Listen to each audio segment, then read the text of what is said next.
دیکھیے اللہ تعالیٰ نے جب اس کائنات کو بنایا تو بنانے والا خود بتاتا ہے کہ میں نے یہ پوری کائنات سجائی ہے انسان کے لیے. وما خلقت سخر لکم ما فی السماوات وما فی الارض جمیعا منہ. یہ پوری کائنات بنی ہے انسان کے لیے. صبح میں ہیوسٹن بلکہ رات میں ہیوسٹن میں تھا تو وہاں انہوں نے بتایا کہ ناسا کا دفتر یہاں سے قریب ہی ہے.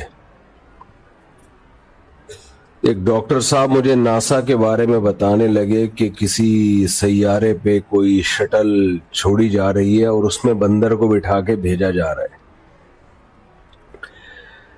وہ اتنا دور ہے پتہ نہیں کب پہنچے گا وہ. تو میں نے کہا بندر واپس کب آئے گا؟ انہوں نے کہا واپس نہیں آئے گا.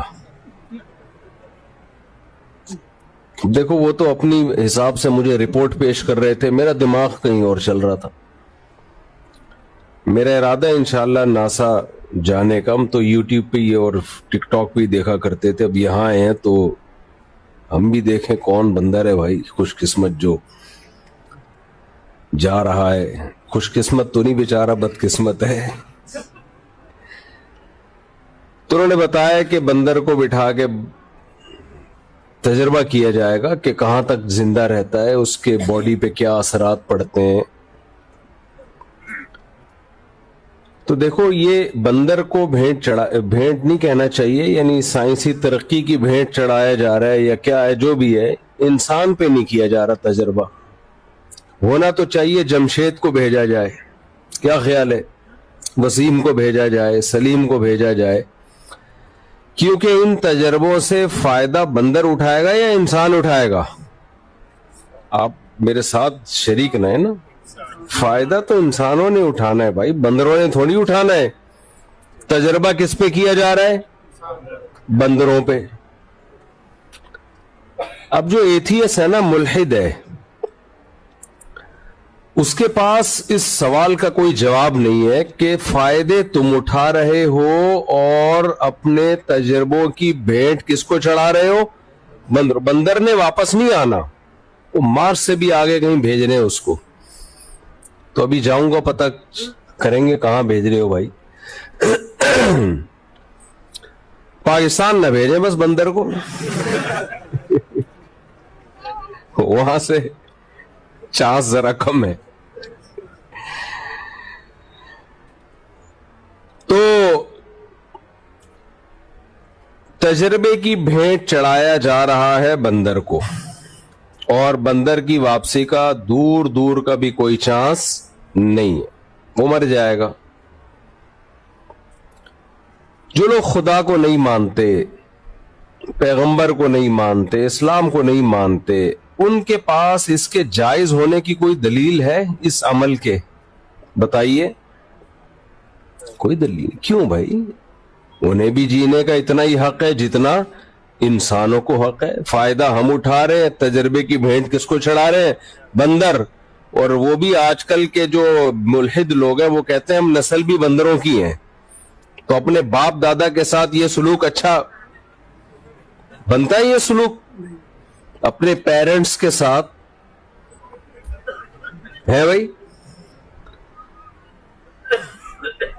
لیکن اسلام کی روح سے یہ بالکل جائز ہے. اسلام کے پاس اس سوال کا جواب. ایک ایتھیس نے کہا کہ آپ لوگ جانوروں کو ذبح کر کے کھاتے ہو، بقرعید میں اتنے لاکھوں کروڑوں جانور کاٹ ڈالتے ہو اور کھا جاتے ہو، یہ کون سی عبادت ہے؟ ہم نے کہا میرے بھائی ہم کروڑوں بھی حلال کر دیں تو ہمارے پاس اس کی دلیل ہے. آپ ایک مرغی بھی کیوں کاٹ کے کھاتے ہو؟ اس کے لیگل ہونے کی، جائز ہونے کی آپ کے پاس کیا دلیل ہے؟ جتنا حق انسانوں کو زندہ رہنے کا ہے اتنا ہی حق مرغیوں کو بھی زندہ رہنے کا ہے یا نہیں ہے؟ کیوں کھا رہے ہو بھائی اس کو؟ میں نے کہا آپ کیوں میکڈونلڈ میں کھاتے ہو، آپ کیوں برگر کھاتے ہو؟ ہم تو اس لیے ذبح کرتے ہیں کہ ہمیں اجازت کس نے دی ہے؟ اللہ نے. اس نے کہا میں نے بنایا تمہارے لیے. تبھی تو جانور پہ ذبح کرتے ہوئے اللہ کا نام لینا ضروری ہے کہ آپ اس کی پرمیشن سے کاٹ رہے ہیں. ادروائز جتنا زندگی کا حق آپ کا ہے اتنا ہی اس کا بھی ہے. تبھی آپ بلا وجہ کسی جانور کو مار نہیں سکتے ہیں. تبھی میں یہ صدقے کے بکروں کے خلاف ہوں کہ اسلام میں صدقہ تو ہے، الگ سے صدقے کے بکرے کاٹنا اس کی اسلام میں کوئی فضیلت نہیں ہے. جانور ذبح کرنے کی فضیلت صرف بقرعید کے موقع پہ اور عقیقے کے موقع پر ہے اور کچھ بھی نہیں ہے، یا دم وغیرہ لازم ہو جائے آپ پر. تو بندر کو بھیجا جا رہا ہے اور اس کو ٹریننگ دی جا رہی ہے اور بندر کی واپسی کا کوئی چانس نہیں ہے، لیکن وہ بہت سارے تجربے انسانوں کو سکھا کے جائے گا. پھر ہو سکتا ہے کسی ٹائم پہ انسانوں کو بھی روانہ کیا جائے. پتہ نہیں کتنے بندر اس وقت تک جام شہادت نوش کر چکے ہوں گے.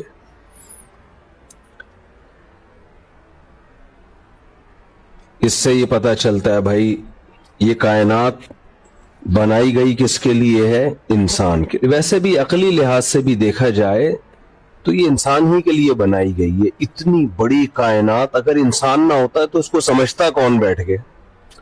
گدھے گھوڑوں کی سمجھ میں آتی ہے کائنات ہے بھائی؟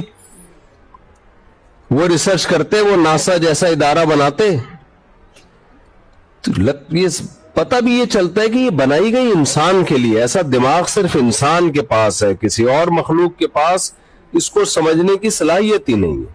ذرا سی بھی صلاحیت ہوتی، تھوڑی سی بھی کھوپڑی استعمال کرتا شیر، تو جنگل میں ہزاروں سال سے کم بہت غاروں میں نہ رہ رہا ہوتا. اب تک تو کچھ ترقی کر کے کچھ تو ڈیولپمنٹ کر چکا ہوتا نا. وہی ہے بیچارہ بیٹھا رہتا ہے، عرصے کے بعد اس کو کہیں ہرن نظر آتا ہے، پھر جاتا ہے شکار کرتا ہے، مل گیا ٹھیک ہے، مس ہو گیا تو بیٹھ جائے گا، آئے گا بیوی سے ڈانٹ کھائے گا، اس کے بعد اگلے دن دوبارہ ٹرائی کرے گا. اگر تھوڑی سی کھوپڑی ہوتی شیر میں تو وہ ایک دن ہرن مار کے گراتا، کچھ کھاتا اور کچھ اسٹور کر لیتا. کیا خیال ہے بھائی کہ اگلے ٹائم پہ نہیں ملا تو یہی کھائیں گے؟ لیکن اس کی کھوپڑی میں اتنی عقل، کھوپڑی ہے، کھوپڑی میں عقل نہیں ہے اس کی. تبھی بہت سے لوگوں کے کھوپڑی ہوتی ہے. اب مجھے پتہ نہیں آپ لوگ اردو بھول نہ گئے ہو کہیں، کھوپڑی ووپڑی سب وہ کراچی کے ہی ہے نا زیادہ تر، انڈیا کراچی پاکستان سب ہے. ہاں ہاں لاہور کے ماشاءاللہ ماشاءاللہ. تو لاہور والے تو پائے وائے سجی مجی سب چل رہے ہیں یہاں پہ. اچھا کراچی ٹھیک. میں نے ایک بیان کیا تھا کہ یہ جو انسانی اعضاء کی ٹرانسپلانٹیشن ہو رہی ہے نا، تو میں نے کہا یہ ٹیکنالوجی جب بہت زیادہ ترقی کرے گی تو اسپیئر پارٹس کی دکانیں ہوں گی انسانوں کی. یار گھٹنا چاہیے، ابا کا گھٹنا ٹوٹ گیا، گھٹنا مل جائے گا تو لاہوریوں کے گھٹنا بہت مہنگا ہوگا. اس کی وجہ ہے کہ پائے وائے انہوں نے اتنے کھائے ہوئے ہیں، اس کے الگ سے ریٹ ہوں گے کہ یار یہ پائے سے تیار شدہ گھٹنا ہے، اس کے ریٹ زیادہ ہیں. تو میں یہ عرض کر رہا تھا، دیکھو یہ تو گپ شپ کی باتیں، مزاح کی باتیں، لیکن اس میں ایک اہم بات، میں اہم میسج آپ کو دینا چاہتا ہوں. یہ میرا میسج نہیں ہے، یہ قرآن کا میسج ہے.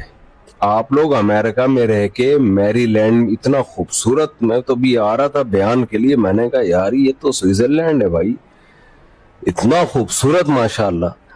تو یہاں رہ کے اللہ کو بھولنا بہت آسان ہے. سمجھ رہے ہو کہ نہیں سمجھ رہے؟ جب انسان کا پیٹ بھرا ہوا ہوتا ہے، جب ساری خواہشات اس کی پوری ہو رہی ہوتی ہیں، ہوا بھی صاف ستھری، بیماریاں بھی نہیں، اور پیسے بھی ہیں تو تبھی تو یہاں پہنچے ہوئے. غریب آدمی کا تو یہاں کوئی کام ہے ہی نہیں، صحتیں بھی ہیں، سب کچھ فٹ فاٹ، دنیا کی ایک طاقتور ترین کنٹری میں آپ رہتے ہیں. تو آپ کے لیے اللہ کو بھولنا ہماری نسبت آسان نہیں بلکہ بہت زیادہ آسان ہے. سمجھتے ہیں کہ نہیں سمجھتے؟ آپ کہو گے کیا ضرورت ہے یار نماز پڑھنے کی، زکوٰۃ دینے کی، ابو امی ماں کے سامنے اف نہیں کرنا، باپ کے قدموں میں جنت اور ماں کے قدموں میں جنت، ابا کی کڑوی کسیلی ڈانٹ اللہ کے حکم کی خاطر برداشت کرنا، شراب سے دور رہنا، اور میری لینڈ میں رہ کے میرج کی طرف توجہ دینا، گرل فرینڈ نہ بنانا، بوائے فرینڈ نہ بنانا، عورت کا پردہ کرنا، خاندانی نظام کو جوڑنا، پھر بچے پیدا کرنا، یہ بھی تو اسلام کا حکم ہے۔ اسلام خاندان کو پروموٹ کرتا ہے، 2 بچے ہی اچھے، یہ اسلامی سیٹ اپ بولو نہیں ہے۔ اسلام تو نسل بڑھانے کی ترغیب دیتا ہے، تزوج الودود الولود، ایسی عورت سے نکاح کرو جس نے پی ایچ ڈی کیا ہوا ہو، نہ حدیث کے الفاظ سنا رہا ہوں، ایسی عورت سے نکاح کیا کرو جس کی جاب اچھی ہو، نہ نہیں آ رہی سمجھ میں بات؟ یہ میں نہیں کہہ رہا بھائی، یہ اسلام کہہ رہا ہے، جو اسلام، میں اسی سلسلے میں حاضر ہوں آپ کی خدمت میں، سمجھ رہے ہیں؟ جو اسلام کہے گا میں وہی بتاؤں، وہ سلسلے والا لطیفہ ہے، جس نے سنا ہوگا اس کو مزہ آئے گا۔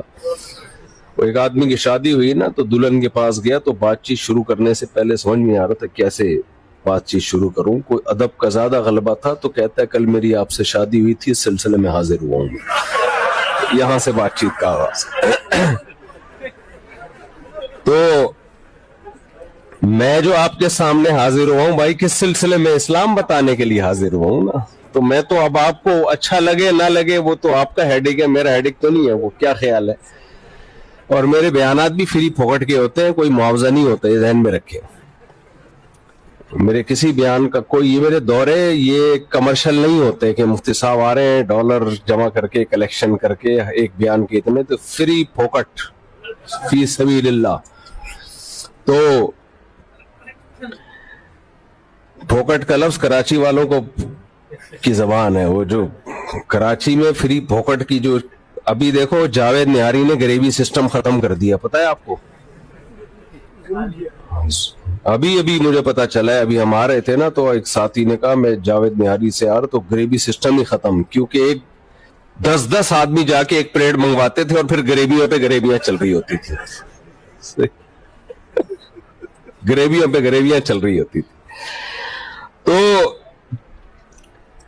تو بھائی نبی صلی اللہ علیہ وسلم نے فرمایا کہ کس عورت سے نکاح کرو جو یہ نہ آپ نے ایک صفت بیان کی، الولود، تمہیں نسل زیادہ دے، اولاد زیادہ دے، کیونکہ اسلام خاندانی نظام پہ بلیو کرتا ہے۔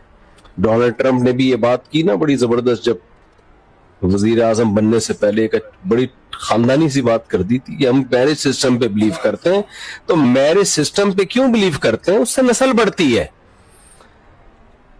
میاں بیوی مل کے بچوں کو پالتے ہیں، خاندان آباد ہوتا ہے۔ تو آپ لوگوں کے لیے یہ باتیں سمجھنا بہت مشکل ہے، کیونکہ آپ کو یہاں سب کچھ بولو مل رہا ہے۔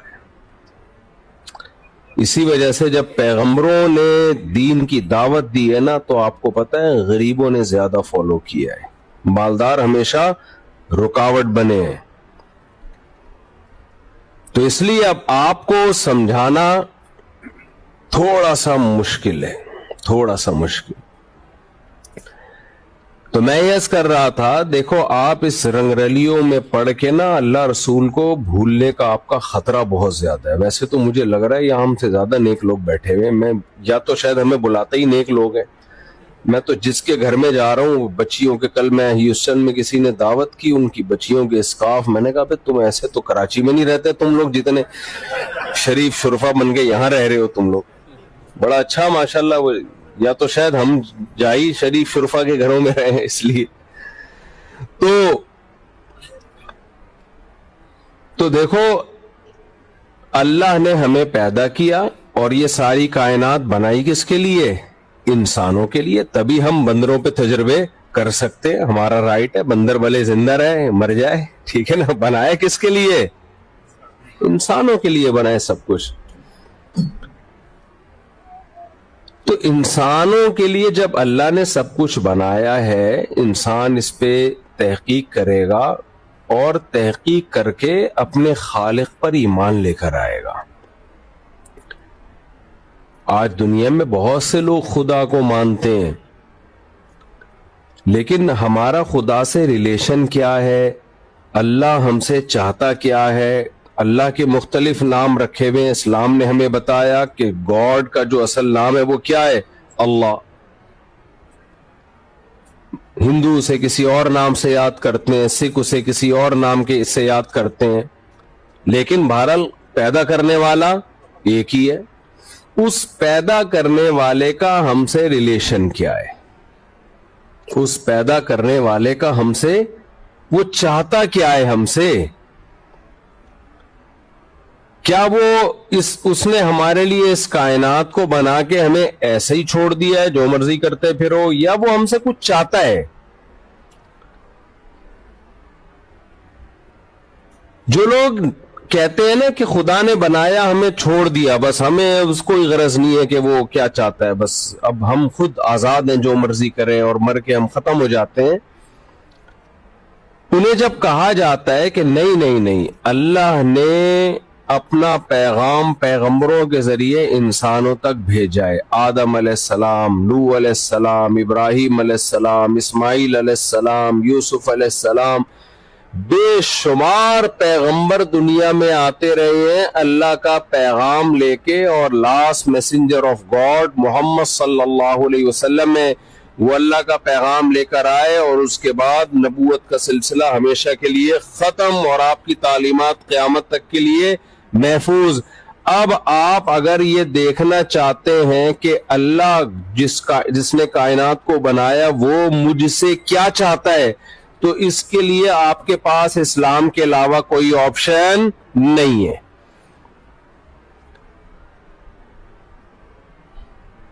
لیکن جو لوگ اس دعوت کا انکار کرتے ہیں وہ کہتے ہیں نہیں،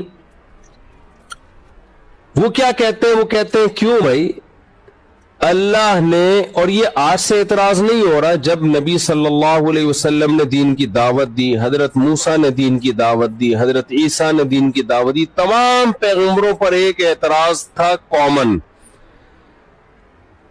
سب کا یہ کہنا تھا، لوگوں کا یہ کہنا تھا کہ اللہ نے آپ کو کیوں سیلیکٹ کیا؟ اگر کوئی اس کائنات میں خدا ہے تو براہ راست مجھ سے ڈائریکٹ رابطہ کیوں نہیں کرتا؟ یا اگر اس نے کسی کو سیلیکٹ کرنا تھا، کسی سائنٹسٹ کی سلیکشن کیوں نہیں ہوئی؟ کسی ایسے مالدار آدمی کی سلیکشن کیوں نہیں ہوئی جو قوم میں پہلے سے سردار تھا؟ انبیاء زیادہ تر میجورٹی انبیاء کی غربا اور مساکین کی ہوتی ہے، مالدار پیغمبر دنیا میں بہت کم آئے ہیں، سلیمان علیہ السلام مالدار تھے، داؤد علیہ السلام مالدار تھے، لیکن زیادہ تر جو میجورٹی پیغمبروں کی تھی وہ مالدار نہیں تھی، بلکہ وہ غریب اور مسکین پیغمبروں کی پیغمبر تھے،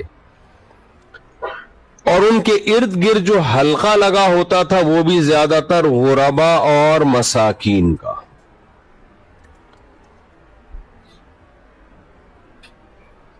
تو زیادہ تر اعتراض کیا ہوئے کہ بھائی اللہ نے ان کو سلیکٹ کیوں کیا؟ فرعون کہتا تھا ام انا خیر من ھذا الذی ھو مہین، لوگوں میرے پاس حکومت ہے، میرے پاس سلطنت ہے، دنیا کا علم ہے میرے پاس، اور سلیکشن کس کی ہو رہی ہے؟ موسیٰ کی علیہ الصلاۃ والسلام۔ وہ تو غلام قوم میں پیدا ہوئے، ان کے پاس سونے کے کنگن کیوں نہیں ہیں، ان کے پاس بڑے بڑے محلات کیوں نہیں ہیں، اور نہریں کیوں نہیں بہتی ہیں؟ تو خدا نے اگر سلیکشن کی ہے تو ان کی سلیکشن کیوں کی ہے؟ یہ تو معاذ اللہ نقل کفر نباشت، یہ سلیکشن کے قابل تھوڑی تھے۔ خدا نے، اللہ نے، گاڈ اگر کوئی ہے، تو وہ منکر تھا خدا کا، لیکن اگر کوئی ہے تو موسیٰ کی سلیکشن کیوں کی ہے علیہ الصلاۃ والسلام؟ سمجھ میں آ رہی ہے بات کہ نہیں آ رہی ہے؟ آج بھی دنیا کو نا یہ اعتراض ہوتا ہے، جو ہمارا سیکولر لبرل طبقہ ہے نا، وہ یہی اعتراض کرتا ہے یار انسانوں کی نجات محمد صلی اللہ علیہ وسلم کو فالو کرنے میں، آپ تو مسکین تھے، آپ تو پہاڑوں پتھروں کے دور میں آئے تھے، جب سائنس اور ٹیکنالوجی عروج پہ تو دور کی بات، پہلی اکائی بھی عبور نہیں کی تھی، آج ہم امریکہ میں میری لینڈ میں بیٹھ کے جہاں ناسا پہ بندروں کو ناسا جو ہے شٹل میں بندروں کو بھیج رہی ہے اور آسمانوں کو فتح کرنے کی باتیں ہو رہی ہے، ان میں ہم فالو کریں 1400 سال پہلے کی تعلیمات جو پہاڑوں اور پتھروں کا دور تھا، تو کم از کم امریکہ والے کہتے ہیں ہماری کھوپڑی میں یہ بات نہیں آتی. تو میں آپ کی کھوپڑی میں یہ بات بٹھانے کے سلسلے میں حاضر ہوں. سمجھ رہے ہیں کہ نہیں سمجھ رہے؟ دیکھو، جب تعلیمات خدا کی ہو نا، گاڈ کی ہو، اللہ کی ہو، پھر یہ نہیں دیکھا جاتا یہ 1400 سال پرانی ہے یا 1,04,00,000 سال پرانی ہے. سمجھتے ہو کہ نہیں سمجھتے؟ کیونکہ کلام کس کا ہے؟ وہ اللہ کا. اور سلیکشن کس کی ہے؟ اللہ کی.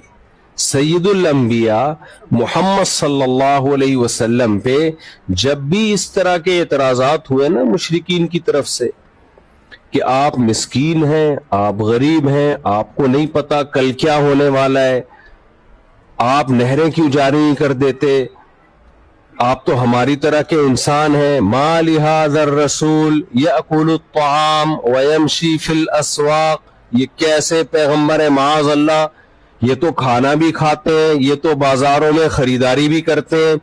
اگر یہ پیغمبر ہیں تو یہ بازار